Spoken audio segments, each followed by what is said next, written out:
আজকে আমি বলেছিলাম যে কুম্ভ মেলা একটু লীলামৃত আমি শেয়ার করব, তবে কিন্তু দেখলাম যে আমি অলরেডি এটা অনেক বিস্তারিত ভাবে শেয়ার করে নিচ্ছি, তো আবার রিপিট করব না। তবে আমি একটা দুটো কথা আমি বলবো কুম্ভ মেলার, আর তারপরে আমি কাশ্মীরের লীলামৃতটা একটু বলবো সংক্ষেপে। ওটা আমি খুব একটা নোট করে রাখিনি কাশ্মীরের, তাও যা মনে আছে একটু বলবো।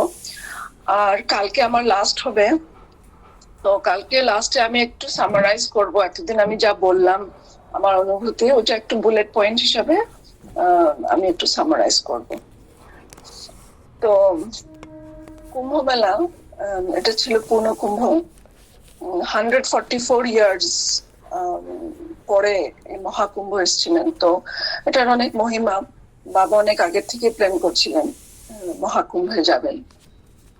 তো 15ই জানুয়ারি প্রথম মাঘ পূর্ণিমার স্নান ছিলেন। কুম্ভ মেলায় বাবার যেখানে ছিলেন সেটা হচ্ছে সেক্টর 19, লোয়ার সঙ্গম মার্গ। আর বাবাকে যেখানটায় বাবা ছিলেন সেখানে সঞ্জয় দার অনেক যোগদান আছে। উনি অনেক সুন্দরভাবে বাবার জন্য তাবু বানিয়ে দিয়েছিলেন। এরকম তাবু মানে পরম ভক্ত না হলে এত চিন্তা ভাবনা করে বাবার জন্য বানানো সম্ভব না। ওটা একটা খুব মানে সুন্দর একটা জায়গা ছিল। আর এখানে কুম্ভ মেলায় অনেক ভক্ত এসেছিলেন। বাবা অ্যাকচুয়ালি, আমি যা ভাবছি এখন, যে বাবা ভক্ত সঙ্গ করার জন্যই এই লাস্ট কুম্ভ মেলাতে সবাইকে আমন্ত্রণ করেছিলেন। ভগবান যেরকম ভক্তের সাথেই থাকতে চান, পছন্দ করেন, ওনার বৈকুণ্ঠে তো আরাম থাকলেও উনি বারবার ধরাধামে কেন আসেন, যদিও অসুর সংহার ওটা একটা লীলা, কিন্তু মেইন গণীয় যেটা উদ্দেশ্যটা ছিল হয় ভক্ত সঙ্গ, যেটা বাবা করলেন কুম্ভ মেলায়। আর এমনই ভক্ত বাবার, যারাও বাবাকে মন প্রাণ দিয়ে সেবা করলেন। এখানে আমি কয়েকটা ভক্তের বিশেষ নাম বলবো, যারা অসুস্থতা থাকা সত্ত্বেও বাবার খুব সেবা করেছেন। একটা হচ্ছে অনিমাদি, উনি সকালবেলা ভোর ব্রহ্ম মুহূর্তে গোবর লেপন করতেন বাবার পুরো আঙ্গনে। উনি সর্দি কাশি শ্বাসকষ্ট হলেও ঠান্ডার মধ্যে হলেও উনি এই সেবাটা উনি নিরন্তর দিয়ে যাচ্ছিলেন। তারপর আরেকজন ভক্ত হচ্ছে শিলাদি। শিলাদি প্রথম দিন থেকে লাস্ট দিন পর্যন্ত উনি নিঃস্বার্থভাবে পুরো নিজেকে নিজে সমর্পণ করে বাবার যেটা ভান্ডারে উনি পাক, যেখানে হয় রান্না হয়, সেবা প্রসাদ রান্না হয়, সেখানে উনি এক নাগারে সবাইকে সেবা দিয়ে যাচ্ছিলেন। আমি অনেকবার লক্ষ্য করেছি ওনাকে, যে উনি নিজে সেবা প্রথমে নিতেন না, সবাইকে সেবা দেওয়ার পরে লাস্টে উনি নিতেন। অনেকদিন এরকম গেছে উনি 3টা 4টা পর্যন্ত সেবা করে নিয়ে, এরকম ভক্ত মানে ভাবাই যায় না। উনি কিন্তু বাবার খুব একটা সঙ্গ করেনি, কিন্তু ওনার পূর্বজন্মের স্বীকৃতির ফলে উনি এই সেবাটা পেয়েছিলেন, খুব একটা বিশেষ সেবা। তারপর মামনিদির কথা তো বলে লাভই নেই, উনি তো সবসময় নিরন্তর সেবাতেই আছেন। তারপর আমি বলবো অরুণিমাদি আর রিঙ্কু, এই দুজন অসুস্থতার মধ্যেও বাবার কার্ড বিলি করতেন। ওরা অ্যান্টিবায়োটিক খেয়ে হয়েও কিন্তু কার্ড বিতরণ করার জন্য যেতেন। আর আমার এত দুর্ভাগ্য যে আমি কার্ড বিতরণ করতে গেছিলাম কয়েকদিন, গাড়ি করেই যেতাম, তো বেশি হাঁটতে পারতাম না, ওটা বাবা লক্ষ্য করেছেন। তো বাবা বলতেন, তো তুমি মাসি তুমি গাড়ি করেই যেও, তুমি আর হাঁটার দরকার নেই। তো সেটা আমি বুঝতে পারলাম, কিন্তু এরা মানে এত পরম ভক্ত, মানে হেঁটে হেঁটে পুরো কুম্ভটা ওরা মানে কার্ড বিতরণ করেছেন।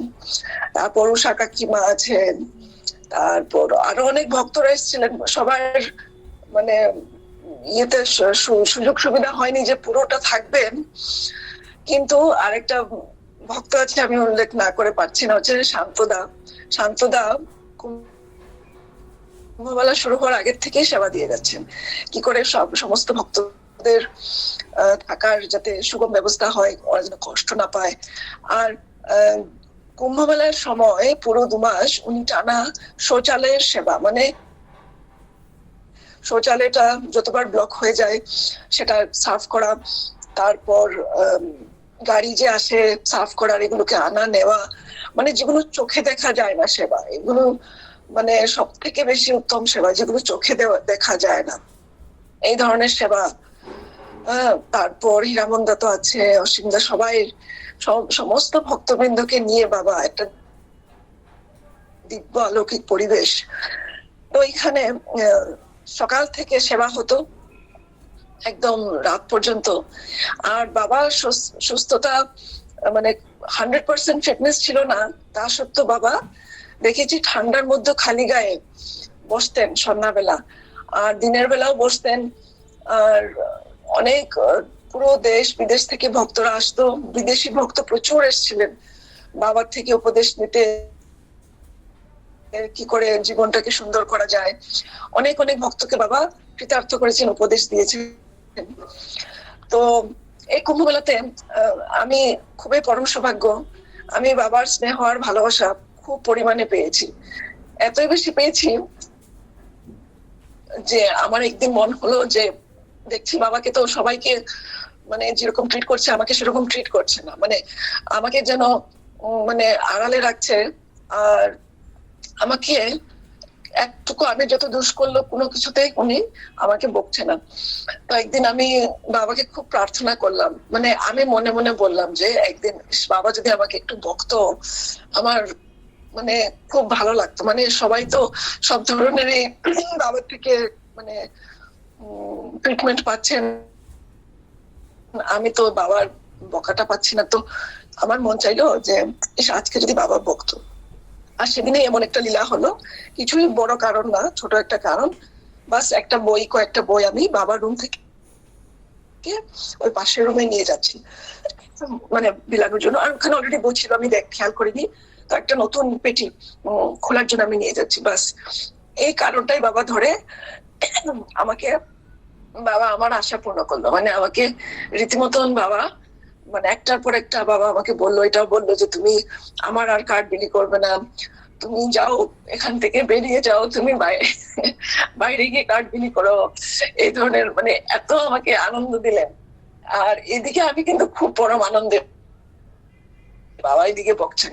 লাস্টে আমাকে বলা হলো যে তুমি এখান থেকে সরে যাও, বাবা তো কন্টিনিউস আমাকে দিচ্ছে। আমি তখন কাছের রুমে গিয়ে বসে আছি, যেগুলো বই আছে অনেকগুলো বইয়ের কাছে বসে, আমি কিন্তু পরম আনন্দে, মানে আমার আশাটা বাবা কি করে পুরা করছে। তারপর ওখানে আমি বসে আছি একা, একটু পর পর বাবা কিন্তু আসছেন রুমে, এসে আবার একদম দৃঢ় গলায় আমাকে আবার তিরস্কার করছেন, আর তিরস্কার করছেন আমার সামনে। আর যে মুখটা ফিরে রুম থেকে বেরিয়ে যাচ্ছিল, আমি অ্যাঙ্গেল থেকে দেখছি বাবা হাসছেন। তো বাবা কিন্তু মজা করছেন আমার সাথে, আমি বুঝতে পারছি, কিন্তু বাবা আমাকে বুঝতে দিচ্ছে না, বাবা দেখাচ্ছেন আমার সাথে রাগ। তারপর যে আমাকে ছেড়ে ওদিকে চলে যাচ্ছেন বাবা মুখে হাসি, আমার সামনে আসলে মুখে রাগ, আর ওদিকে গেলে মুখে হাসি। তো আমি তো বুঝতে পারলাম তো বাবা খুব মানে লীলা করছেন। তারপর আমিও ভাবলাম যে এখানে বসে থাকলে কোনো লাভ নেই, আমি ওখান থেকে চলে যাই।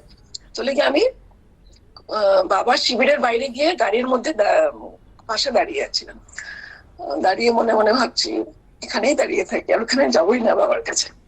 একটু করে একটা সাধু আসলো, সাধুটা এসে আমার পিছনে দাঁড়িয়ে থাকলো, আর আমাকে অনেক পার্সোনাল প্রশ্ন করা শুরু করলো। আমার খুব একটা মানে আনকমফোর্টেবল ফিল করলাম, যে দেখলাম যে যখনই গুরুর ছায়ার থেকে একটু দূরে চলে গেছি সেখানেই সেমন করে এমন লাগছে যে আমি নিঃসহায় বা মানে বিপদ এনি টাইম হতে পারে। আমি আবার দৌড়ে দৌড়ে আবার বাবার কাছে চলে গেলাম, বাবার এখানে বসে থাকলাম অনেক সময় বসা। লাস্টে আমাকে মামুনি দিয়ে আর হিরামন্দা এসে আমাকে ওরা হাত ধরে আমাকে বের করে বাবার কাছে নিয়ে গেল, মানে কিছু হবে না, বাবা বকছে এটাও আশীর্বাদ।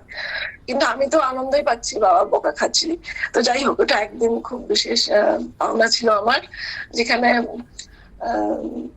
আমি খুব মানে গুরুর বকা খাওয়াটাও যে একটা আশীর্বাদ, সেটাই আশীর্বাদটা পেলাম।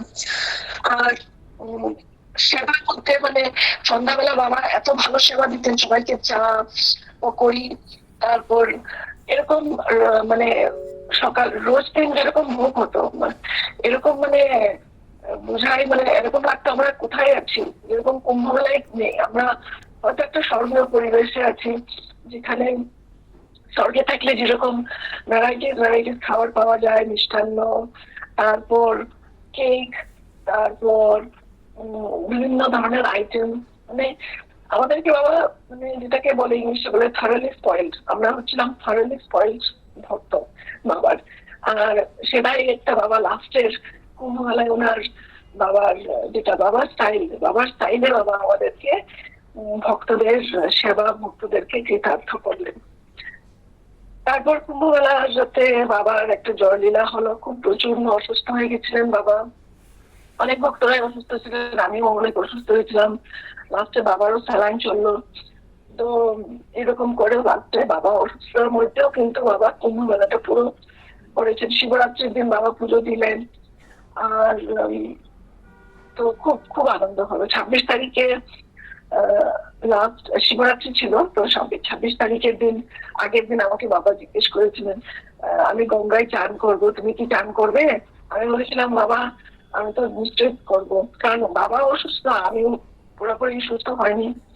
তো লাস্টে যদিও বাবা চান করেনি, ফিজিক্যালি যায়নি, সূক্ষ্ম দেহে নিশ্চয়ই গেছিলেন বাবা, কারণ অনেক ভক্তরা যারা বাবাকে পরিচিত না হচ্ছে নাকি ওরা বলছিলেন যে আমি তো ওনাকে দেখেছি, মানে সান্দামে চান করতে দেখেছি। তো বাবা চান করেছেন, আমরা বুঝতেই পারিনি। তো এরকম বাবা লীলা করলেন। আর আমাকে নিয়ে গাড়িতে প্রচুর ঘুরতো বাবা, না খেয়ে দিয়ে সকালবেলা বলতে চলো যাই। আর এমনই ছিল, আমিও কিছুই বুঝতাম না, বাবা বলতো মানে আমিও চলতাম। তো সেজন্য মামনিদিও খুব আমাদের উপরে একটু অসন্তুষ্ট ছিল যে কি করে বাবাকে না খেয়ে যে আমি বাবাকে নিয়ে ঘুরতে বের হচ্ছি। কিন্তু যাই হোক, যখনই বেরিয়েছিলাম তখনই অনেক সাধু যখন দর্শন হয়, নাগা সাধু হয়, আর অনেক অনেক সাধু হয়, সবসময় বাবা বলেন ওনাদেরকে প্রণাম করো। আর বাবা প্রণাম করতেন, এই সাধুরাও বাবাকে প্রণাম করতেন। তো সাধুদের মধ্যে বাবা ওদের মধ্যে একটা মানে দিব্য একটা কমিউনিকেশন হতো, যেটা আমরা বুঝতে পারতাম না। আর এখানে অনেক দেব দেবীরাও এসেছিলেন বাবাকে দেখা করতে, বাবা বুঝতে পারতেন কিন্তু আমরা বুঝতে পারতাম না। তো এরকম খুবই দিব্য লীলা। তারপর কুম্ভ মেলা ছেড়ে মার্চ মাসে বাবা ছিলেন এখানে। তো মার্চ মাসে বাবা একটু শরীরটা ভালো ছিল না, তারপর এপ্রিল মাসে তবু অসুস্থ হয়েও কিন্তু বাবা কাশ্মীরে গেলেন। কাশ্মীরের অনেক জায়গা বাবা ঘুরলেন। ওখানে যেখানে বাবা ছিলেন সেখানটা ছিল জ্যেষ্ঠ মাতা মন্দির, জ্যেষ্ঠ মাতা মন্দির। আর কাশ্মীরে অ্যাকচুয়ালি আমি জানতাম না যে এতগুলো মন্দির আছে। আর সেখানে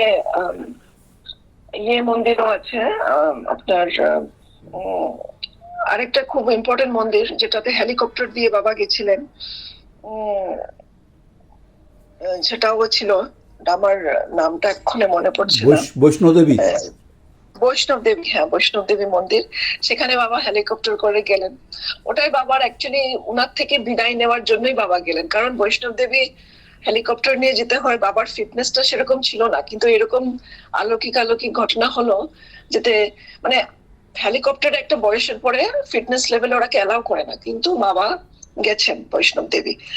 আর জ্যেষ্ঠ মাতা মন্দিরে এক বিশেষ মা বাবার প্রচুর সেবা করেছেন। আর ওনাকে বাবা সাক্ষাৎ বলেছেন আপনি জ্যেষ্ঠ মা, আপনি আমার জ্যেষ্ঠ মা। তো যেখানে বললেন যে আপনি আমার জ্যেষ্ঠ মা, সেখানে বাবা আবার নিজের পরিচয় দিলেন যে বাবাকে। আমরা কেউ তখন বুঝতে পারলাম না, এখন বুঝতে পারছি। তো সেরকম আর কাশ্মীরের ডাল লেকে বাবা গেলেন, বিহার করলেন। তারপর আরো একটা খুব সুন্দর একটা লেকে বাবা বিহার করলেন সমস্ত ভক্তবৃন্দকে নিয়ে। তারপর টুলিপ গার্ডেনে বাবা গেলেন। আর অনেক শিব মন্দির আছে, শিব মন্দিরও বাবা গেছিলেন, সেখানেও একটা খুব পরম আনন্দের পরিবেশ। আর মানে কাশ্মীর ট্রিপটা যে লাস্ট ট্রিপ হবে আমরা কেউ বুঝতেই পারিনি। তবু যাই হোক, অনেক ভক্তরা গেছিলেন বাবার ডাক শুনে। বাবার তখন কিন্তু চেস্ট পেইন শুরু হয়ে গেছিল, আমরাই বুঝতে পারিনি। ঠান্ডার মধ্যে বাবা সারা রাত না ঘুমিয়ে বসে থাকতেন, আর ওষুধ প্রচুর, বাবার হার্টের ওষুধ খেতেন, আমরা কিন্তু কেউ বুঝতে পারিনি। আমাকে বাবা নিজের কাছে রুমে রেখেছিলেন, আমি দেখেছি বাবা বসা, রাত 2টো হোক 3টে হোক বাবা চুপচাপ হয়তো শোয়া নাই বসে, কিন্তু শোয়নি।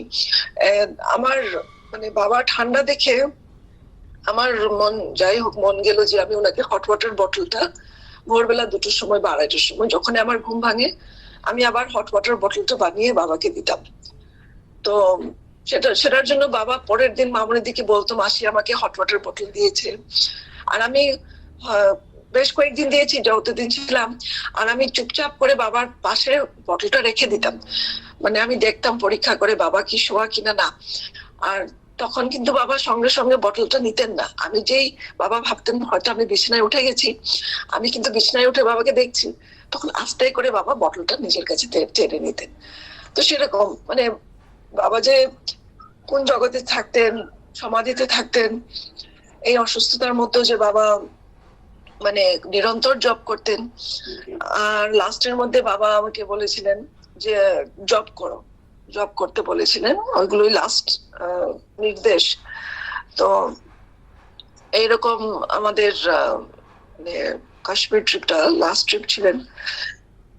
আর বাবার সাথে এই যে কাশ্মীর ঘুরলাম, সেখানে একটা ইয়ে হলো, অনুভূতি হলো যে বাবা যেখানেই যান, মানে নতুন লোক পালে ওদের নাম, অ্যাড্রেস, ফোন নাম্বার লিখে রাখেন।